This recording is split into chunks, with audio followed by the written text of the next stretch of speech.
Welcome back to the channel. Today we're going to do a little look over to my new truck I got. So I'll go through all the steps. It's making some weird noises in the brakes. The back's terrible, sound like a train. And then it's got check engine light, airbag light, ABS light, and I feel like it has a misfire. So we're gonna go ahead and kind of look that all over. The tires need air in them. It is a 2005 f250. It is gas.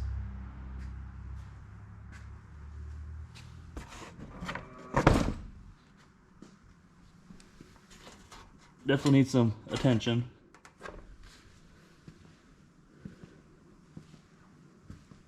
My favorite part is it's manual.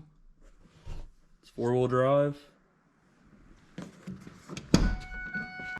It's got rubber flooring, very rough shape. I might attempt to put carpet down, I don't know.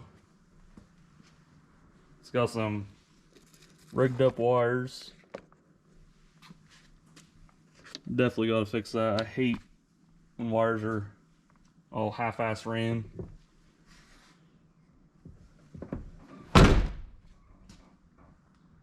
Some dents, some rust. A little bit more rust.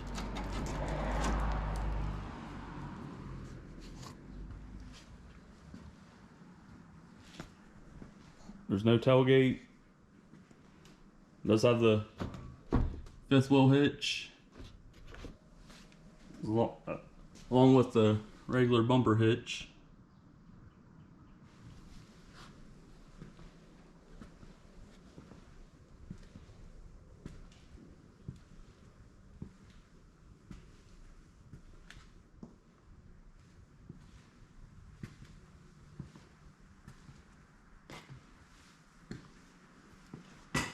Got 224,000 miles, I think.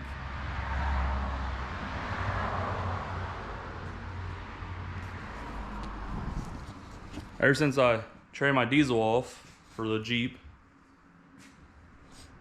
I have needed a truck more in the last month than I have in the last year. So I figure I'll get this and just keep it as a in case you need a truck moment. But I do want it to run good and be reliable. So I'm gonna go ahead and give it a good looking over.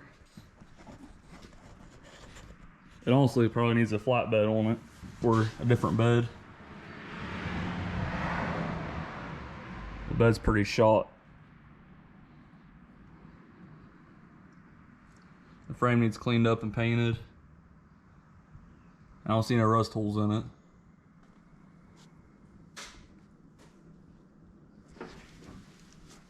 So the first thing I want to do is go ahead and jack it up and get these rear wheels off and see why the brakes sound like a train.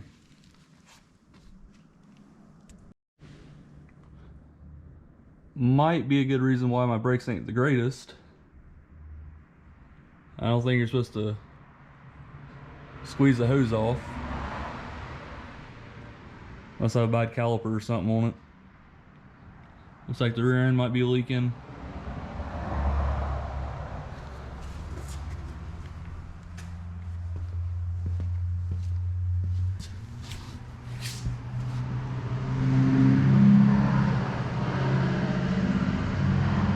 Needs an exhaust system,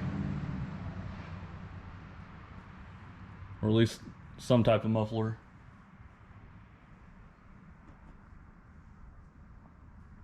Looks like the rocker panels are gone.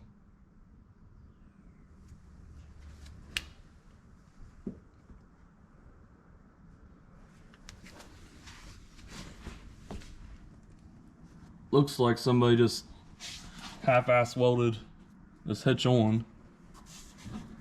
This front bar's not even bolted or welded. Or C-channel, I guess you want to call it.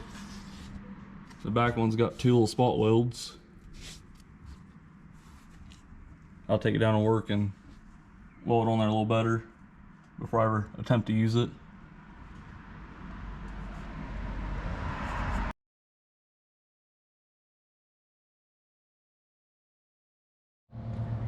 So this side, I got 5 of the lug nuts off. 3 of them will not come off. I've never had my impact gun struggle, but it's definitely not getting these ones off. I tried putting a socket on there and beating it. Normally it jars it loose. That ain't working. I got one of them, it was hard to do, but it ended up breaking free.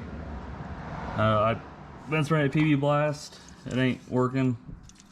So I guess I'm gonna keep spraying some PB Blast on it. Worst gonna worse, I have to get a torch and heat it up. I think what's happening is the washer is rusted to the lug nut, and then you see a little teeth mark from where the washer is biting into the rim. I think that's the problem. On this side, I want to put the impact gun on these.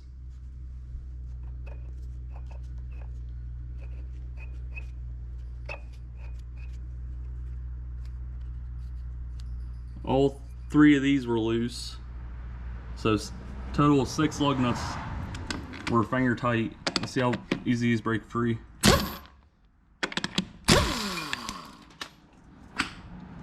Okay, so that's kind of scary. So I'm gonna go ahead and get these last 3 off, and then we'll take a look at the brake. All right, got the wheel off. Definitely some rust on the rotor. I just drove it home probably, I almost say 10 miles, so they should have been cleaned off. Check that out. This right here is the brake pad.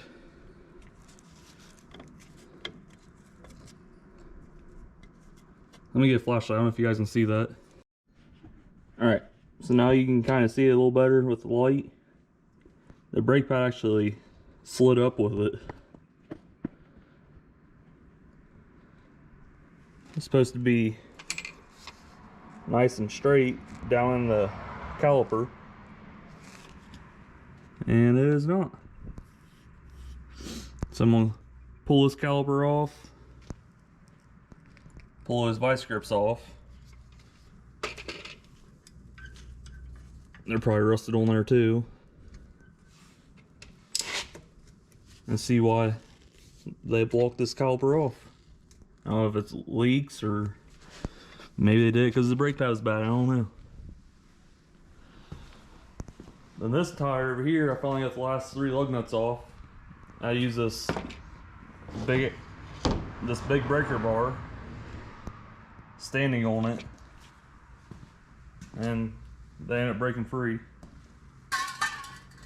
I don't know if this camera zooms in good enough, but this brake pad right here is falling apart. Then this one, yeah, I don't think you guys can really see that, but the rotor's all chewed up, and there's pieces of stuff down in the piston. It kind of looks like there's no pad in there at all. So I'm gonna go ahead and pull this one off also and see what's going on with it. This side's the one with the noise.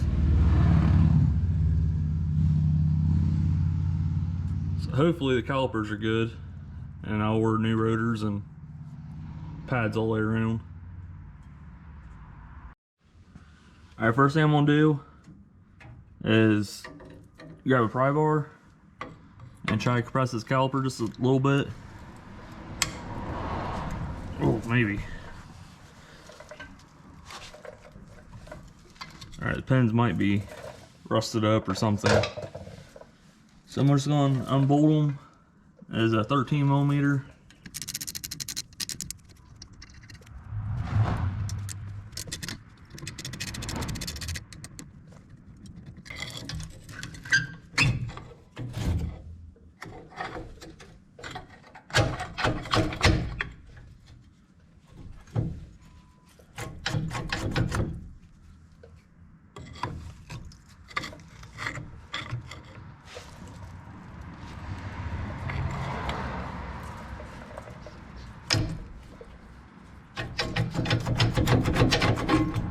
here's the front pad.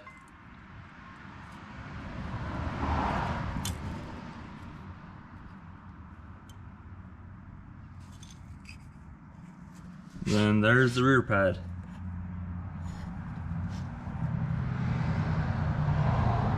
I realize you guys ain't seeing anything because there was nothing.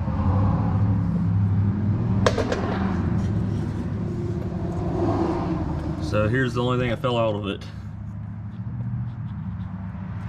And that was stuck in there like that. So that kind of explains the noise. But now these pistons are all wore and chipped and broke.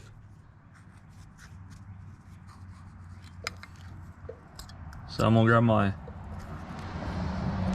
piston compressor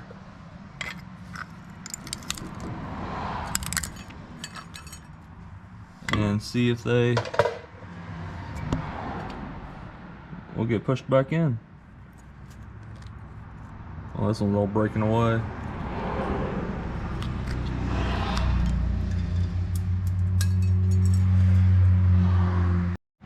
So the way this compressor works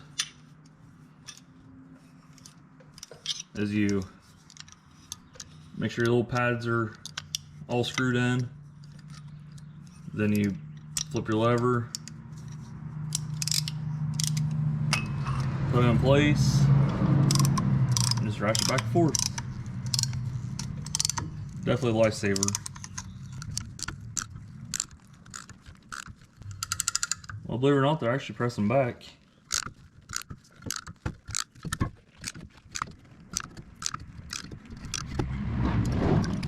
I don't know, guys. Since this piston's chipped away, the rubber boot's just sliding up now. I might try some new calipers. I'm trying to do this truck cheap as possible because, like I said earlier, I don't really drive a truck when I have one. But since I get rid of my truck, I needed a bunch. So I just plan on keeping this as a spare vehicle.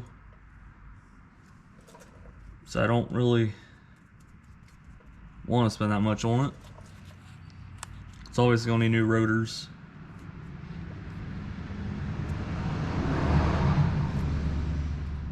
I might go ahead and get on eBay and get the rotors and pads. I'm gonna go ahead and look up calipers real quick, see what those run.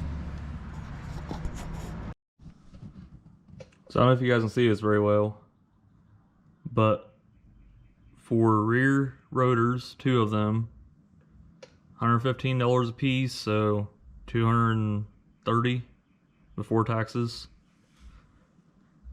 The rear pads are $32, so that is right there is $260. If you go over to eBay,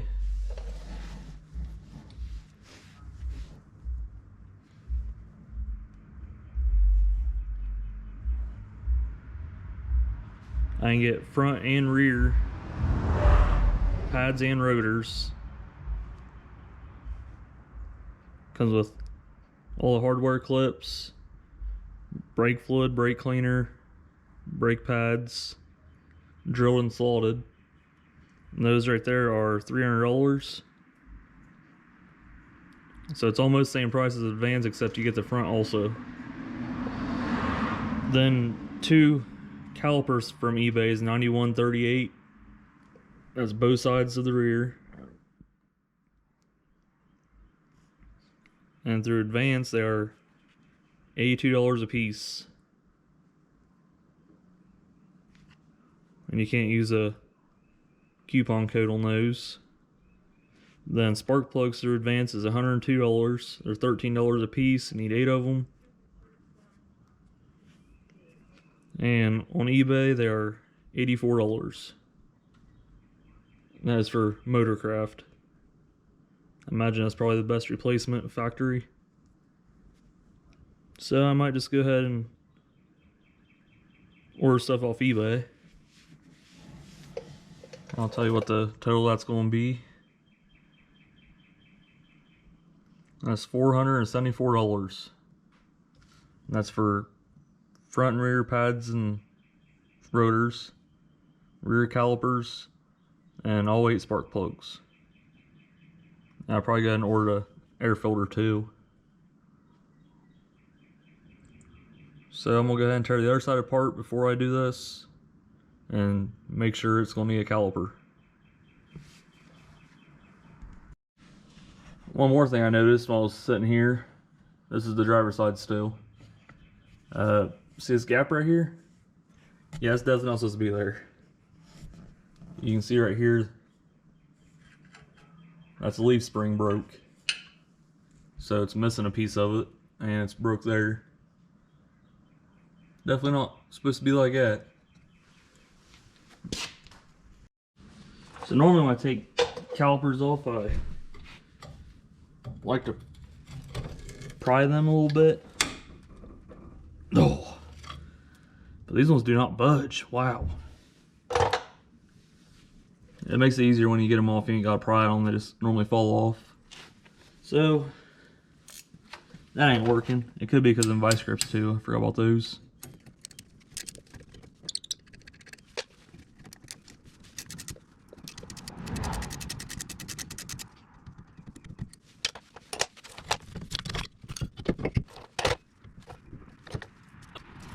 Alright, so this is the outer side pad. You can't really see as bad as the other side, but there is a crack where the pad is separating the material. Then this is the rear pad, the one that was slipping through the bracket. I had to beat it out. It's probably what happened the other side, is it ended up falling out. And I'm pretty sure this side needs a new caliper, wouldn't you say? These pistons are destroyed. Absolutely terrible. This one looks crooked. I've never seen that before. I've done a lot of brakes. So, I guess I'm ordering new calipers for the rear.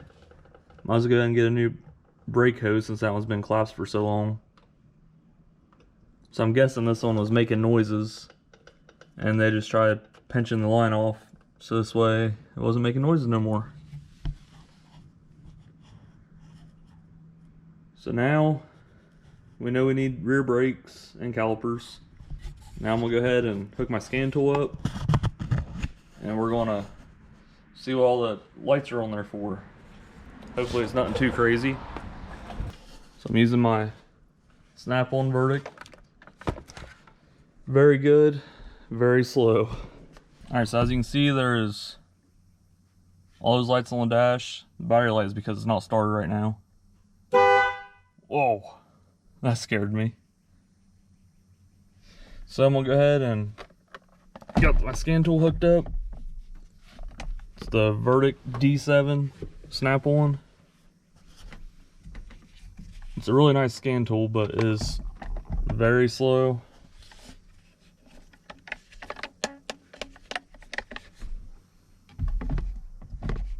Mainly the turning on part is what sucks. Let's get a scanner, forward, automatic ID, tells you where the OBD2 port is, hit continue, and then it should pop up what vehicle we got. It all looks good to me.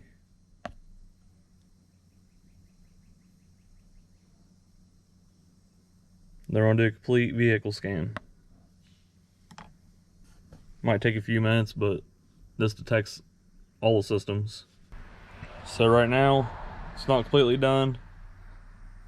It's got 4 systems detected. And it says 10 engine codes.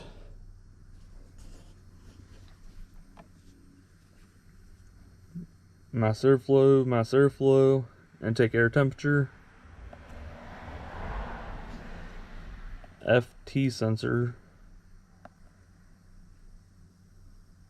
maybe fuel trim sensor,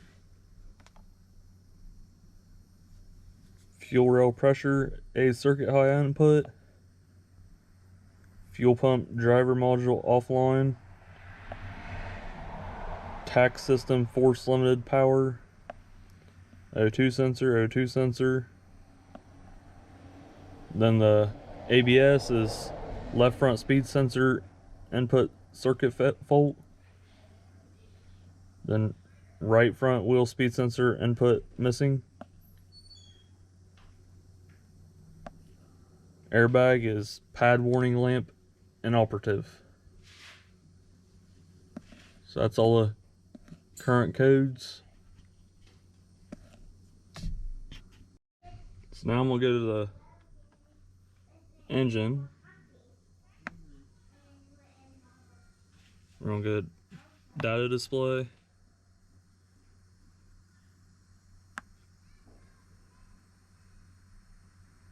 What we're looking for is history misfires. I'm gonna go and start this up real quick.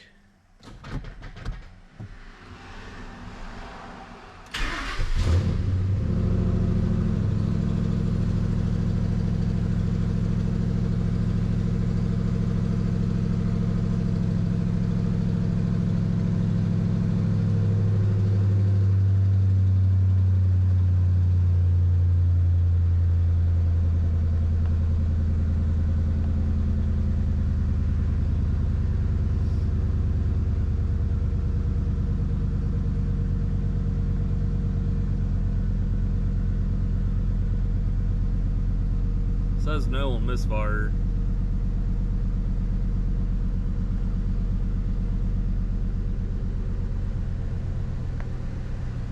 GM tells you each individual cylinder current and history misfires, but I'm not seeing that on this Ford. I don't know what this means. Maybe it says cylinder number and the number value data, and they all flash between 1 and 0.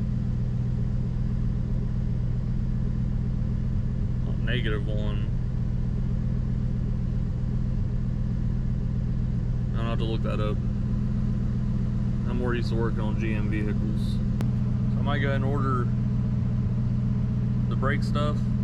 Got stuff all over my face. Might go and order the brake stuff and spark plugs. Then I'll get an air filter and stuff to do oil change.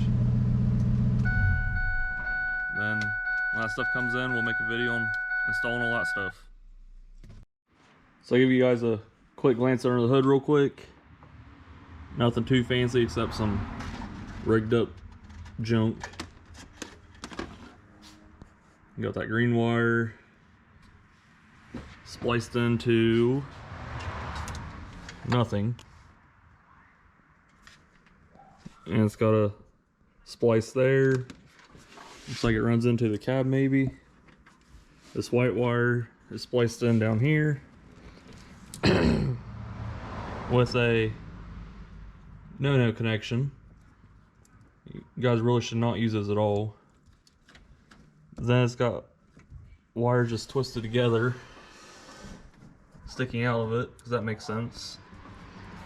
And that one runs into the door and wrapped around the emergency brake. And then it's this wire right here turns into red and it goes back that way somewhere.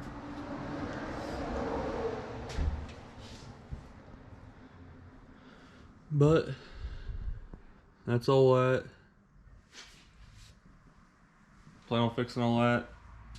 I've never seen this before. I've seen a couple things written down before, but not everything.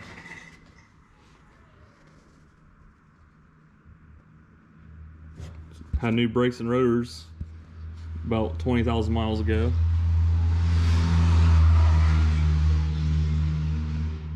It's like take 7 quarts of oil.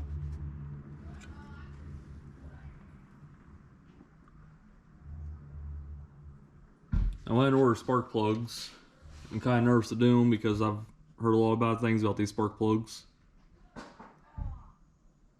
But imagine they haven't been done and I feel a miss. So I'm gonna start with that. So all that stuff's gonna get ordered and hopefully be here by next week. And I'm gonna go ahead and get all that stuff put on, and actually go for the first drive. I drove it here last night, about 10 miles like I said, and it ran alright, but that noise, and it didn't seem like it had a whole bunch of power. I don't know if it's because of the spark plugs, it could be that sensor, or it could be, I'll show you this thing. Oh, if I can reach it. This filter is terrible. So I'm wearing a Wix filter. This one's made in China, junk. So, definitely probably don't help anything. Then we'll go ahead and change the oil also while I'm at it. So that pretty much wraps up this video. If you guys liked it, go ahead and give me a thumbs up. If you guys want to see me replace everything and go for a drive with me, then go subscribe. Check out the video when I post it. I'll see you guys next time.